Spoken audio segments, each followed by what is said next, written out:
So, it is almost time to say goodbye to all of you, because this is the so called last the last lecture of this course. This course is supposed to be 40 lectures, 39 lectures are for the real course, and the 40th lecture is supposedly a summarization of what is done, but I know that if I summarize things it will bore you. So, in the last lecture I will give you what is called an entertainment lecture, which would be of completely different flavor, doing optimization at a bit level which is higher than what we have been doing. But let us mention you that at this moment what we are doing is really not a undergrad level thing, it is a grad level thing, largely for more for those students who are involved in some research using optimization techniques, especially convex optimization techniques. So, we are going to start by talking about minimization of DC functions and minimization of this form, right. So, first we had considered the case C is equal to Rn, then if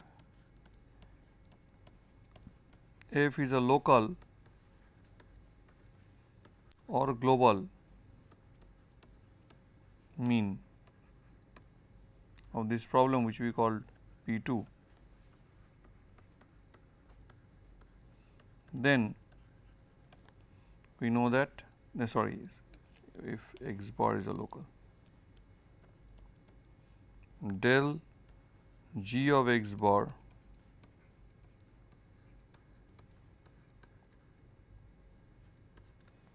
however, this condition is really necessary, it is not sufficient.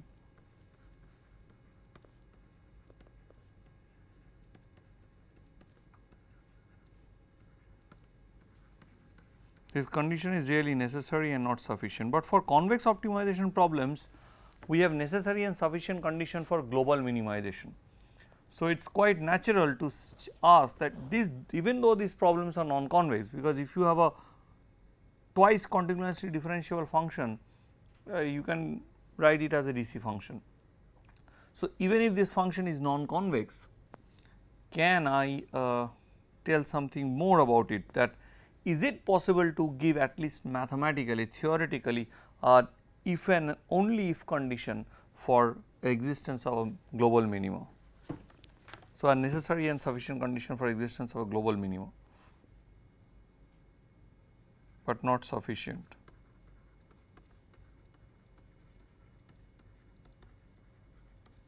For x bar to be the global minima.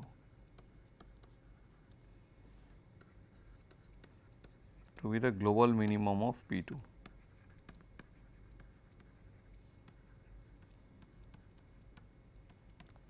So, what you really need to do is ask a question, is it possible to give such a condition, a necessary and sufficient condition for x bar to be a global minima. In that the answer surprisingly is yes, and our tool is the epsilon sub differential.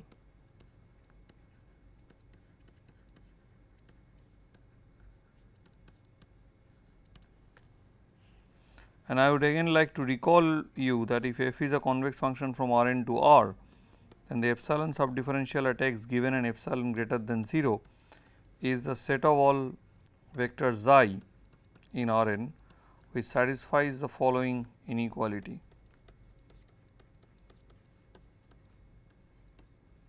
Xi inner product y minus x bar minus epsilon for all y in Rn. It will be important to note that del E f x bar is always non-empty for any epsilon greater than 0.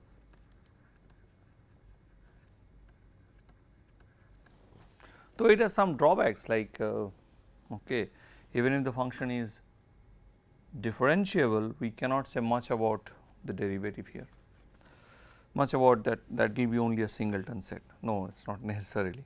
So, however, it helps us in studying this kind of problems. Now,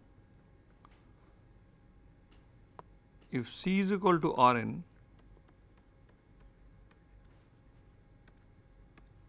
then x bar element of Rn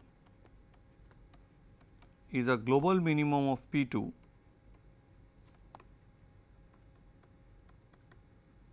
So, now we are doing only for the unconstrained case, we have not done anything for the constraint case. So, you will see most of our problem is for the unconstrained case. So, you might be quite surprised that we have not given any condition for the constraint case. Here giving condition for the constraint case is supposedly slightly difficult and but it is not so difficult as we think so. We will try to see what we can do. Let us have a look at things. First let us do it for this Rn case and then try to apply it. So, then if x bar is a global minimum, if and only if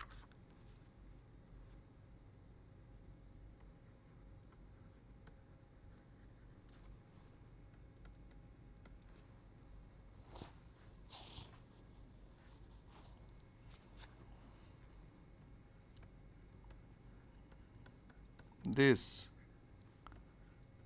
now this problem has a crux, this has to be true for all epsilon greater than 0, right.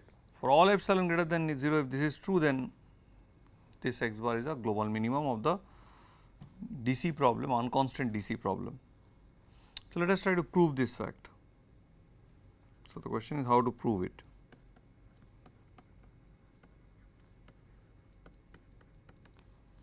So, let us start with the fact that let x bar be a global minimizer of P2.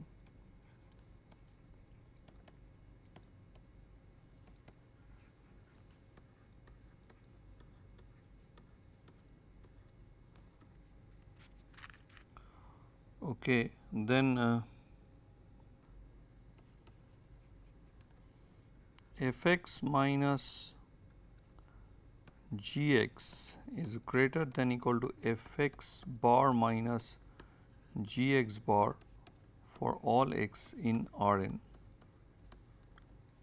which implies that Fx minus Fx bar is greater than equal to Gx minus Gx bar for all x in Rn. For any epsilon greater than 0 and any xi element of we have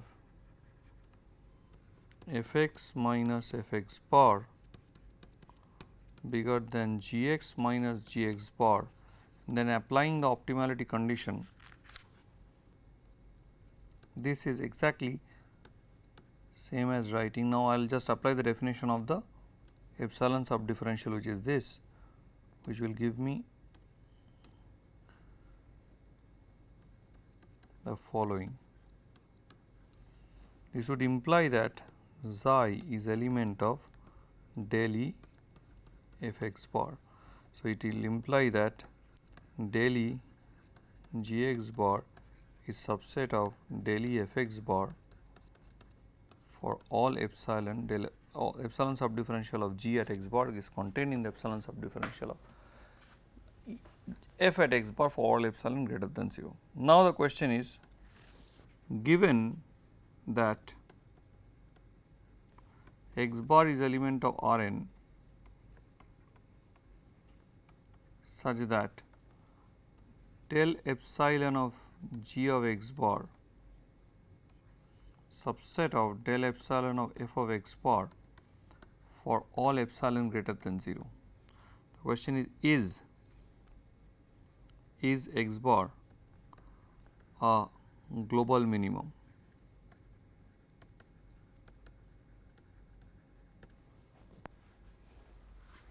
So, here the math becomes slightly interesting and let us see how do we do it. So, let us assume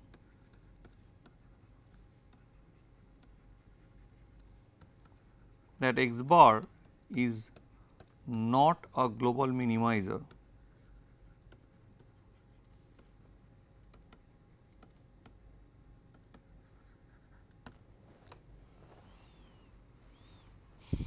So, there exists exact element of Rn such that f of x hat minus g of x hat is strictly less than f of x bar minus g of x bar. So, now we will have this. Now, what we have done is that we have assumed that x bar is not a global minima. So, we will get this. Now, how do I prove it? This is again a proof by contradiction, which means that if x bar is not a global minimizer of the problem P 2, then I have to show some contradiction arising. So, let me write this as f x bar minus f x star minus g x bar plus g x star strictly bigger than 0 and define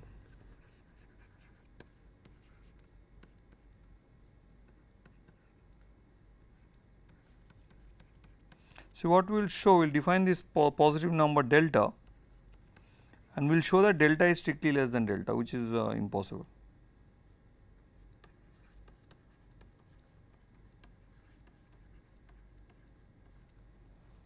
Okay, I set delta to be this. So, naturally delta is greater than 0.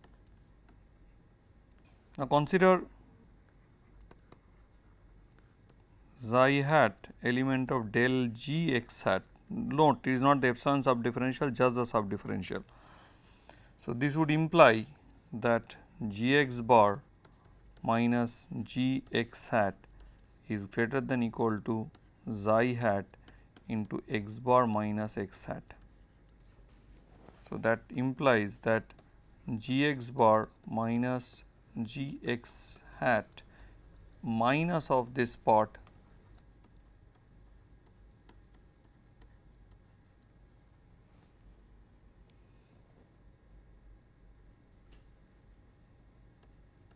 this is clear.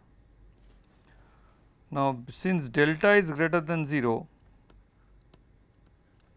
it would imply that if I add delta to this quantity, it will become strictly greater than 0, because to a non-negative quantity I have added a strictly positive quantity.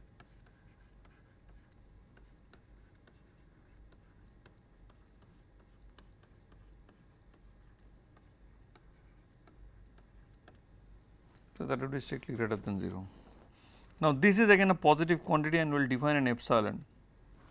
So, for that epsilon the given hypothesis will hold. So, I will define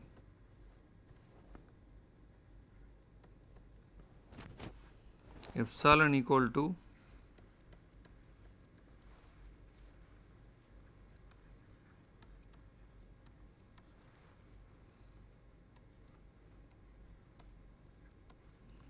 xi hat x bar minus x tilde x hat plus delta. So, naturally epsilon, this would again imply that epsilon is greater than 0. This is very simple and straightforward and clear. Now, for any x in Rn, note that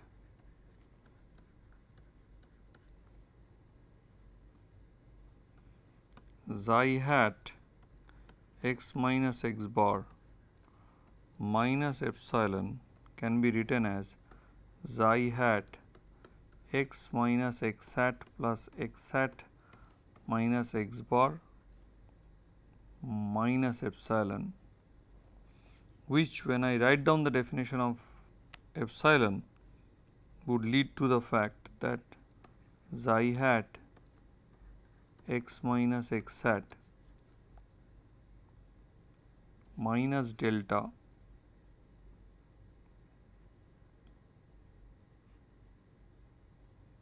plus g x hat. So, here xi hat x hat minus x bar will cancel with when I put minus will cancel with xi hat x bar minus x hat.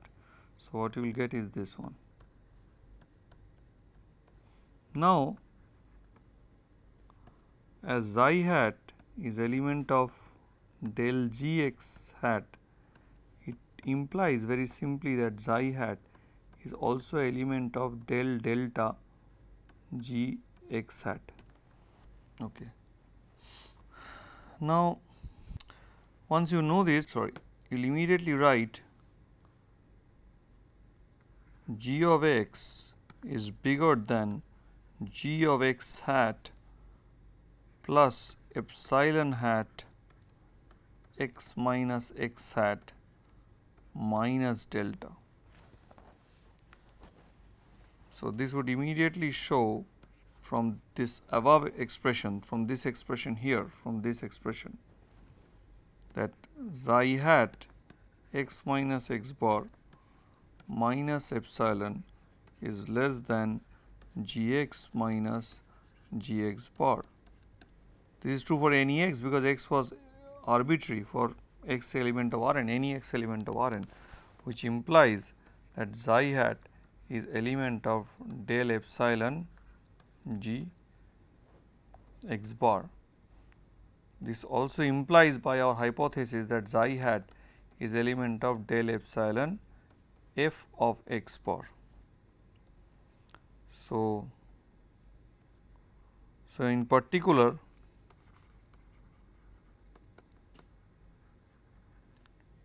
for x equal to x hat, it implies that f of x hat minus f of x bar is bigger than xi hat times x hat minus x bar minus epsilon.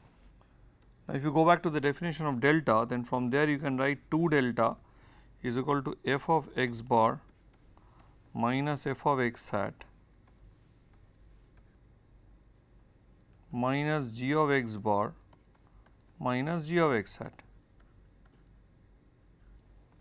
Now, this from here,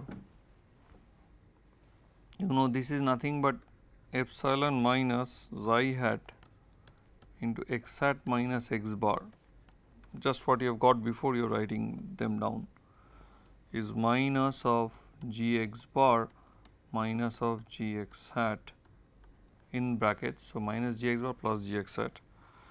Now, once you know that epsilon minus g x bar, the way epsilon is defined, if you go back to the definition of epsilon, then what do you get?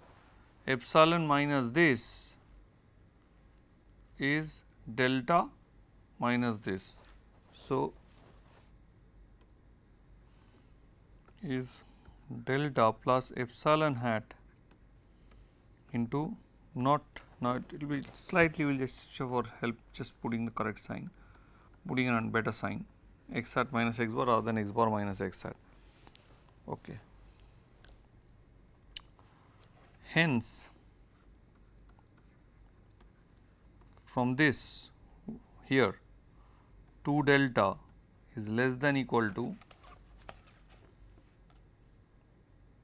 delta epsilon minus this is delta plus epsilon hat x hat minus x bar minus epsilon hat x hat minus x bar is equal to delta, which is strictly less than 2 delta, proving that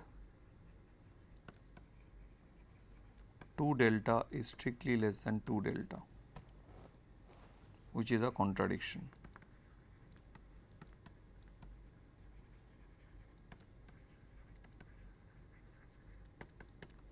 This shows that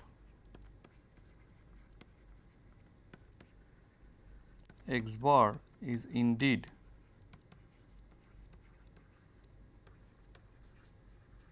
a global minimum of f minus g over C is equal to Rn. It is important to realize at the very instant that in this last lecture, you may now ask me the question, why I am always about putting C is equal to Rn for this case, why I am not putting C to be just a closed convex set, subset of Rn, a proper subset of Rn. The answer is that yes, it can be done, and the problem is that even if it can be done, one has to realize that we would get into certain technicalities, especially with the sum of you take the sum of two functions. Basically, now if I want to do for the case when C is a closed convex set, I need to answer you this question. What is this? How to compute this? So, this would be getting into too much of technicality, keeping in view the level of this course. Such a technicality is really not required at this stage, but I can show you something quite interesting, that you can use this idea what we have just proved to devise a very simple looking necessary and sufficient optimality condition for maximization of a convex function over a convex set. In order to do so, we will introduce this idea of the epsilon normal set to C at x bar. It is a set of all V in Rn such that V times x minus x bar is less than epsilon for all x in C. So, if epsilon is equal to 0, then this is nothing but the standard normal cone that we know in Cx. But if epsilon is greater than 0, this is no longer a cone, it is just a set.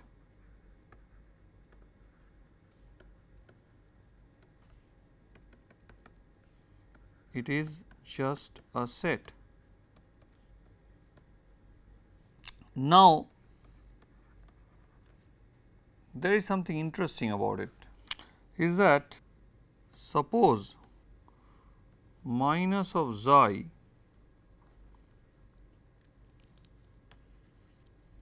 now there suppose 0, suppose I have the following condition, suppose now given xi greater than 0, there exists x bar element of C such that, you see, f is always a convex function, such that 0 belongs to del E f x bar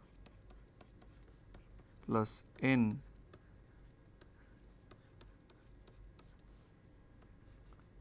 f is a convex function, C is a convex set, and C is a convex set, it is standardized. Then let us see from here what can we get. It would imply that 0 is equal to xi plus v, where this belongs to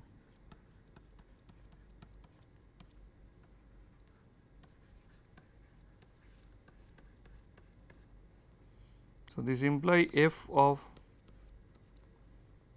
x bar, f of x minus x bar is greater than equal to xi times x minus x bar minus epsilon, but xi is equal to minus of v. So, this would imply that f of x minus f of x bar is greater than equal to minus of v in a product x minus x bar minus epsilon. But this shows that this thing, by the fact that v belongs to this is greater than equal to epsilon. So, this would immediately imply that f x minus f x bar is greater than equal to minus epsilon, right. So, minus epsilon minus epsilon. So, this would imply that f x minus f x bar is greater than equal to minus 2 epsilon, implying that x bar is an 2 epsilon mean of f over c. So, if you have both the same epsilons here, what you get is a 2 epsilon mean, it is not the same epsilon mean, right. So, you see things what you know about when you try to handle epsilon subdifferentials and approximate minima, epsilon minima, things are slightly different. Now, what happens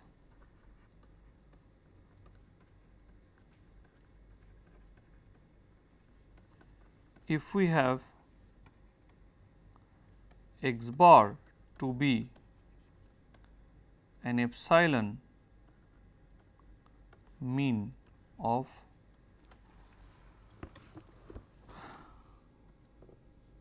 f over C. So, this would imply for all x element of C, f of x minus f of x bar is greater than equal to xi times x minus x bar minus epsilon. So, for all x, it implies that f x minus f x bar plus epsilon is bigger than equal to 0 for all x in C, sorry.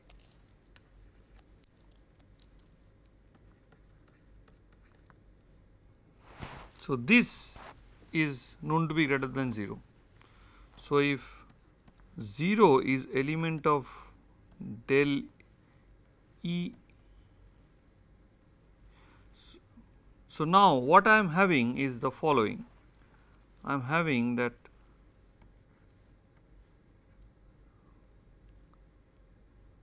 xi times x minus x bar, this one, if I put a 0 here, if 0 belongs to this, you see. So, if now from there, how do I figure out some necessary condition? Suppose this is true for all x, then if I put xi equal to 0, the condition is satisfied. But then if I put xi equal to 0, this condition is not true for all elements of C. Xi, so when 0 element of xi, if I put 0, this is only true for, this fact is only true for all x element of C. So, for all x element of Rn, this fact might not become true. So, if x is equal to R, if C is equal to Rn, now if I choose if C is equal to Rn, then it would imply that x bar is an epsilon mean if 0 is element of, again if 0 is element of del E f x bar, it implies that x bar is an epsilon mean. Now, the interesting part is that this fact is not so easy when you make the problem constant, this analyzing of epsilon minima, that is exactly what I had shown you. So, in the unconstrained case, it is much more simpler. So, you can say okay, then what I can do is if f is to be minimized over C and epsilon and x bar is an epsilon mean, then is x bar an epsilon mean of f plus del C x? Answer looks like yes, because you see if I take f of x plus del C x plus f of x minus plus f of x bar, sorry, minus f of x bar plus del C x bar, then observe that when this is 0, when C is in x, this is always greater than minus infinity, minus epsilon, and when C is when x is in C, this is 0. So, f x minus f x bar is anyway bigger than minus epsilon, that is given to you, and if C is not in X, then this becomes plus infinity. So, anyway that whole thing is bigger than minus epsilon. So, it implies that this is greater than equal to minus epsilon for all X element of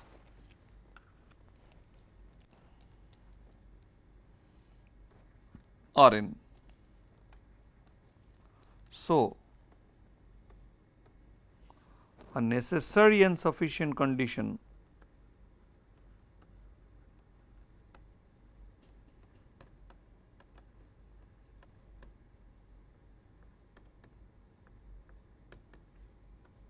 is 0 belonging to del epsilon of f plus del C x bar. Now, if I want to expand it, again this question of sum rule will come, and here we have a lower semi continuous function, and so there will be a lot of too technical after this.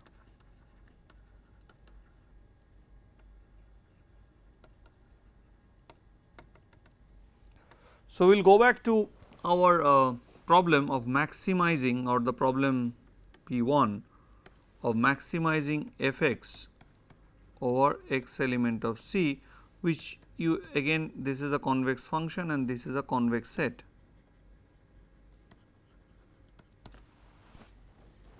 Let us handle this situation bit interestingly.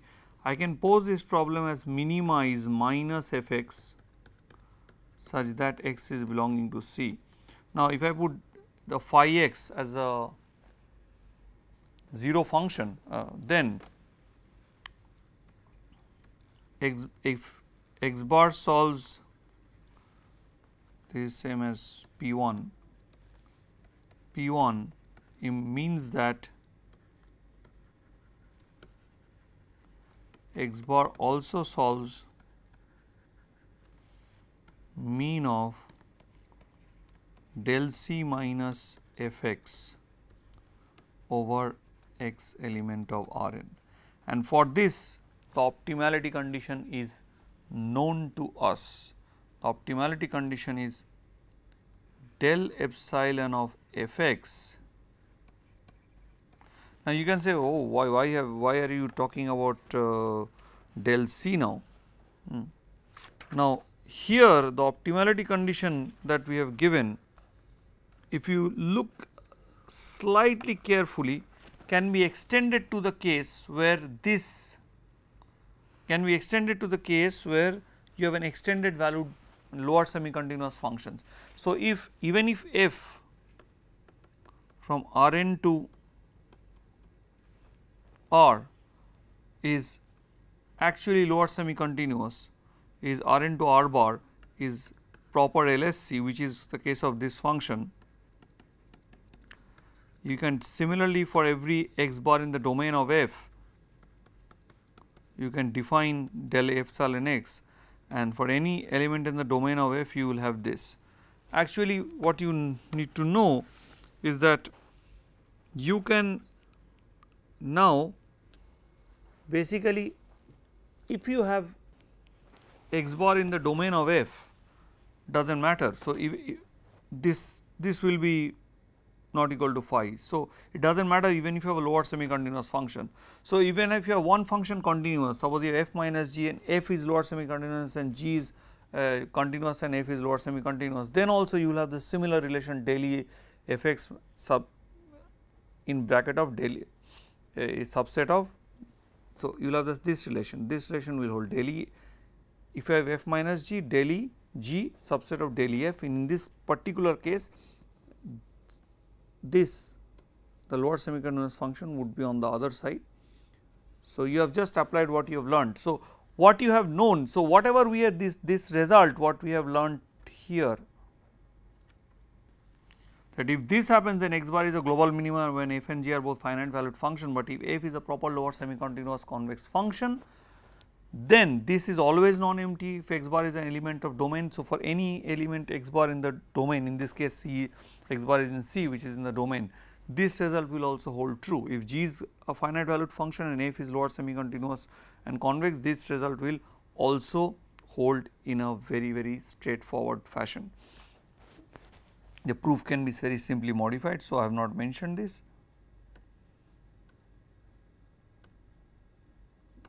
So, now I will have this thing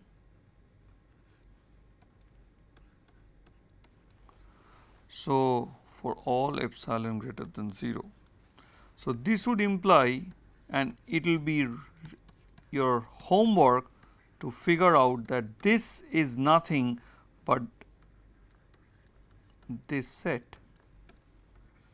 So, here is a neat looking necessary and sufficient optimality condition for maximization, for finding a global maxima of a convex function, but you realize that this is not so easy to prove, because it is not easy to it is easy to prove, but it is not so easy to compute and really verify, because the problem, these sort of conditions run into difficulties, because we have for all epsilon greater than equal to 0. Can these conditions be improved so that they are much more handleable in actual computation? So, this is a hard non-convex problem, and this, to improve these conditions, is a challenge which is still not even answered.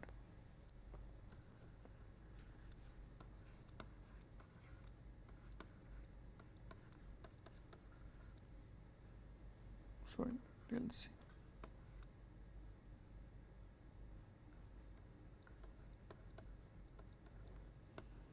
So, this you prove as homework. This is very simple, just the definition. With this, I would like to end today's talk, and this course basically ends here. Thank you for listening to this long 39 session journey. The last talk, the 40th one, instead of summarizing, I will give you a different flavor.